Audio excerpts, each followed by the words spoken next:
Story বলার জন্য একটা পাওয়ারফুল মিডিয়াম, সেটা কিন্তু অনেক দিন ধরে হয়ে এসেছে। এবং বেঙ্গল ফ্যামিলির কথা I am sure you know, যে যখন আমাদের এই উপমহাদেশে যখন দুর্ভিক্ষ হচ্ছিল, তখন দ্বিতীয় বিশ্বযুদ্ধ চলছিল, যার ফলে মিডিয়ার উপরে অনেক ধরনের রেগুলেশন ছিল যে এই ফ্যামিলির কথা প্রচার করা যাবে না, এটা নিয়ে লেখা যাবে না।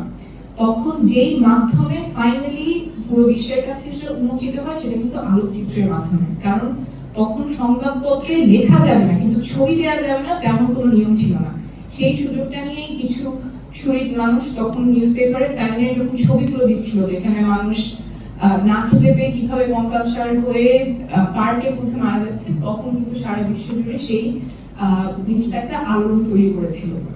তো আমাদের দেশেও আমরা গণতন্ত্র প্রতিষ্ঠার ক্ষেত্রে আমাদের যে গণমাধ্যমগুলো আছে সেগুলোর স্বাধীনতা নিশ্চিত করতে হবে, এবং সেগুলো যাতে বিশ্ব মানের হয় সেটাও আমাদের নিশ্চিত করতে পারতে হবে।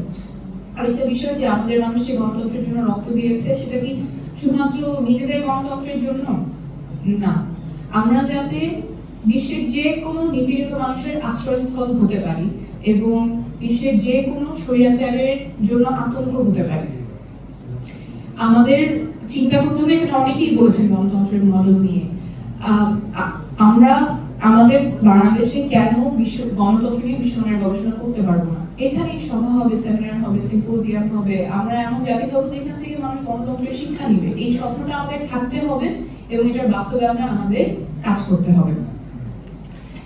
আমরা ফ্যাসিবাদের বিরুদ্ধে লড়াই করে জিতেছি, কিন্তু লড়াই এখনো শেষ হয়নি। আমাদের এর আগে প্রতিপক্ষ ছিল ফ্যাসিবাদী সরকার, এখন আমাদের প্রতিপক্ষ যে কোনো অন্যায়, যে কোনো নিপীড়ন। ধন্যবাদ। আপনাদের সবাইকে